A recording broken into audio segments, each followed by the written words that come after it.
So, if your love story had a soundtrack, which song would it be? Old Bollywood song तुम अगर साथ देने का वादा करो। लेडीज एंड लेडास, तो कैसा लगा आपको गब्बर भाई का गाने का एसोसिएशन अकॉर्डिंग टू क्वेश्चन? मस्त था ना, बिल्कुल तुम्हारी नई वाली भाभी की तरह। वैसे ये सॉन्ग रियली बहुत मीनिंगफुल है, तुम इसको जरूर सुनना और रिफर करना अपने। मैंने ख्वाबों में बरसों तराशा जिसे तुम वही संगे मरमर की तस्वीर। यार तुम रिफर इसको करो या ना करो, पर गब्बर भाई के सॉन्ग के रेफरेंस से सीख लो एसोसिएशन। वैसे तुम समझ तो गए होगे, चलो तुम्हारी समझ को और क्लैरिटी देता हूँ। गब्बर भाई के लिए क्वेश्चन था, if your love story has a sound track which song it would be. और भाई साहब ने अपने आंसर में बोला कि एक ओल्ड बॉलीवुड सॉन्ग है, तुम अगर साथ देने का वादा करो।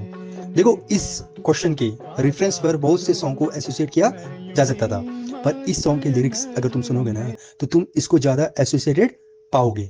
और वैसे भी भाभी अभी नई नई आई है भाई की लाइफ में, तो ये सॉन्ग और ज्यादा एसोसिएटेड है। वैसे ही तुम जब भी वेट वर्ड प्रिपरेशन के समय जो भी थॉट फाइनल करो, उस थॉट का रेफरेंस जितना बेटर एसोसिएट कर सको करना। चलो इसको समझते हैं एक एग्जांपल।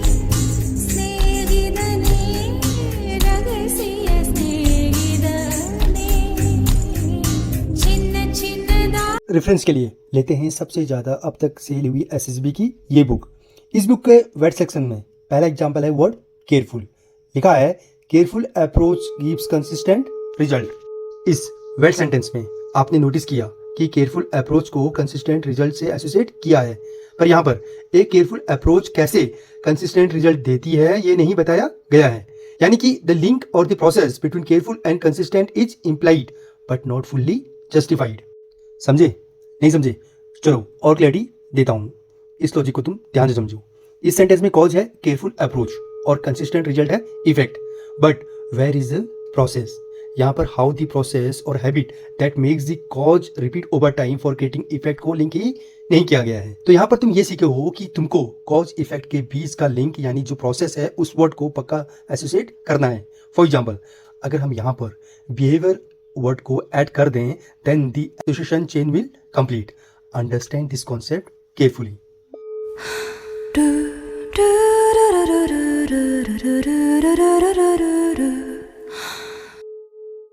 केयरफुल वर्ड पर बिग डैडी के एग्जांपल से पहले उस एग्जांपल के थीम को समझते हैं। तुम थोड़ा सा अगर ऑब्जर्व करो या फिर रिकॉल करो तो तुमने लिसन केयरफुली अपनी लाइफ में अब तक कई बार सुना होगा, चाहे वो स्कूल वाली मैडम रही हो या फिर तुम्हारी इंग्लिश बोलने वाली गर्लफ्रेंड। और लिसन केयरफुली तुमको इसलिए बोला जाता था ताकि तुम ध्यान से सुनो और जो वो कहना चाहते हैं उसको समझो। तो उसी एक्सपीरियंस और ऑब्जर्वेशन का आउटकम अगर निकाला जाए तो निकल के आएगा ये थॉट। यहाँ पर केयरफुल लिसनिंग तो कॉज हो गया और डीपर अंडरस्टैंडिंग इफेक्ट। पर तुम बोलोगे प्रोसेस तो है ही नहीं, पर तुम समझ गए हो कि वर्ड भले ही ना हो पर बिना वर्ड के भी प्रोसेस क्लियर है, जो कंसिस्टेंट रिजल्ट वाले में नहीं था। तो वेट का लॉजिक चेन है कॉज, प्रोसेस और इफेक्ट का कॉन्सेप्ट। वैसे तुम इस कॉन्सेप्ट को सीपीआर भी बोल सकते हो, और प्रैक्टिकली वेट प्रिपरेशन पर अगर इंप्लीमेंट करोगे तो लॉजिकली बेटर वेट रिस्पॉन्स बनाओगे तुम ऑटोमेटिकली। अब लेते हैं दूसरा वर्ड एग्री। लिखा है, agreement is essential between the parties. अब यहाँ पर कॉज तो एग्रीमेंट हो गया, पर प्रोसेस और इफेक्ट दोनों यहाँ पर गायब हैं, तो ये एक स्टैटिक फैक्ट हो गया रादर देन ए वेट रिस्पॉन्स। इसके अलावा दूसरे लॉजिक को यहाँ पर ध्यान से समझो। वर्ड एग्री और एसोसिएशन में यूज किया है एग्रीमेंट। तुम खुद बताओ, क्या एग्री और एग्रीमेंट दो डिफरेंट वर्ड नहीं है? एग्री मीन्स होता है टू से यस और to have the same opinion, और agreement means a situation, state और document where people have agreed. एक सेंस में तुम यहाँ पर बोल सकते हो कि agreement is the outcome of agree, because पहले people will agree then that leads to an agreement. फिर भी technically agree reveals your action and agreement reveals the result. जैसे एक्शन एंड रिजल्ट एक दूसरे से एसोसिएटेड हैं, फिर भी अगर वेट टेस्ट में दोनों आ गए तो क्या तुम एक्शन की जगह रिजल्ट पर लिख दोगे और रिजल्ट की जगह एक्शन पर? तो लॉजिकली मैं ये कहना चाहूंगा कि अगर एग्री वर्ड आता है तो तुम एग्री पर ही लिखना।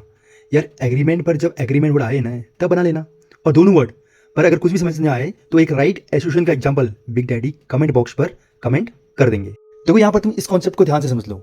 कोई भी एसेसर होगा वो देखेगा तुम्हारी natural spontaneous personality, that means your association reflect all parts of your mind.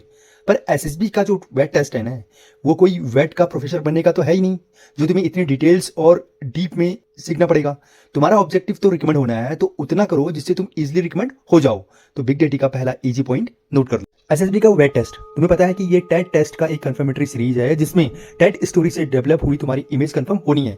तो अपना प्रोजेक्शन इस तरीके से करो जिससे कि तुम्हारा वेट एसोसिएशन से टेट इमेज कंफर्म हो जाए। जैसे टेट में 50 to 60% टेट स्टोरीज एसोसिएट होनी चाहिए तुम्हारे खुद के लाइफ के एक्सपीरियंस और बैकग्राउंड से, वैसे ही 50 to 60% वेट लिखा करो तुम अपनी लाइफ के एक्सपीरियंस का कंक्लूजन।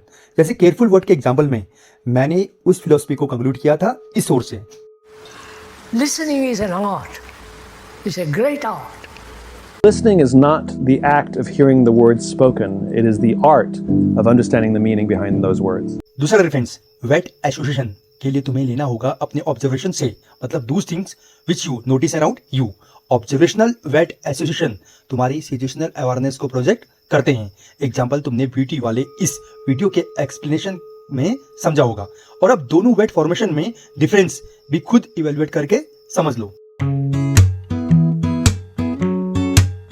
तीसरा रेफरेंस पॉइंट है तुम्हारी इंफॉर्मेशन और जनरल अवेयरनेस का, मतलब जो भी इंफॉर्मेशन या नॉलेज तुम्हारे पास है उसका कनेक्शन। फॉर एग्जांपल वेट वर्ड कैन नॉट, यहाँ पर ये इंफॉर्मेशन जब बुक लिखी होगी उस वक्त सही होगा, अब क्या है तुम्हें पता है। पर बेस्ट पार्ट ये है कि इसको लाइफ फिलॉसफी से एसोसिएट नहीं किया, सीधा इंफॉर्मेशन पर ही लिख दिया है। पर एक पॉइंट तुम नोट कर लो, जब भी इंफॉर्मेटिव सेंटेंस बनाओ या नॉलेज अपना दिखाओ तो उसमें फुल न्यूनेस होनी चाहिए। तुम ना तो रेपिटेटिव लिखो और ना ही बहुत लो लेवल इंफॉर्मेशन। तुम्हारा वेट इंफॉर्मेशन ऐसा होना चाहिए जब ऐसे से पढ़े तो उसका भी इंफॉर्मेशन अपग्रेड हो जाए। चलो इस थ्योरी को समझते हैं बिग डैडी के एग्जाम्पल से। कैन नॉट वेट वर्ड को हम बनी हॉप से एसोसिएट कर सकते हैं। बनी हॉप कैचेस तुमने क्रिकेट में बहुत देखे होंगे, नहीं समझ आया तो रिकॉल करो सूर्य कुमार यादव का वो T20 फाइनल वाला डेविड मिलर का कैच, जिस कैच ने वर्ल्ड कप दिलवाया था।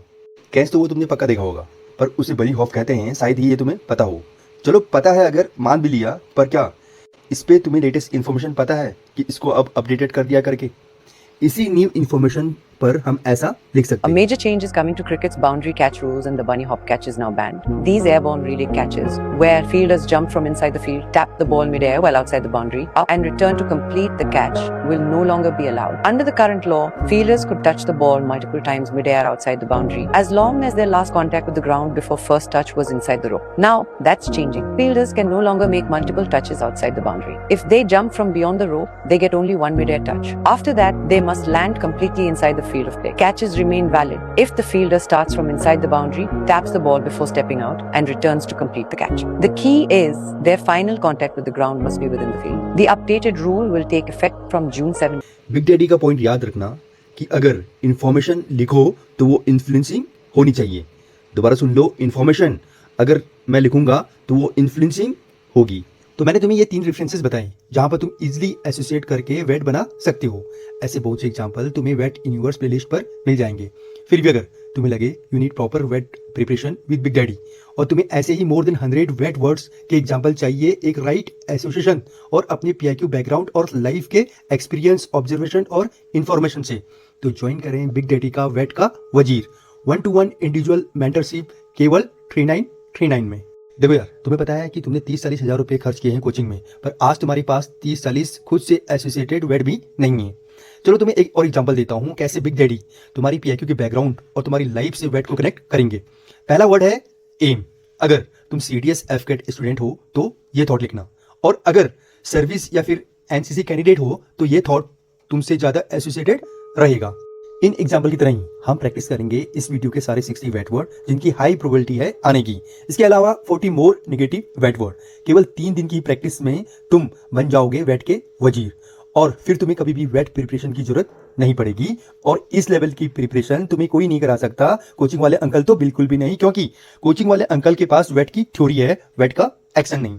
तो लेडीज एंड लेडास, अभी ज्वाइन करिए और केवल 3 दिन की प्रैक्टिस से ही तुम बन जाओगे वेट के वजीर, और तुम खुद बोलोगे कि वेट यूनिवर्स का किंग है बिग डैडी और वेट का वजीर हूं मैं।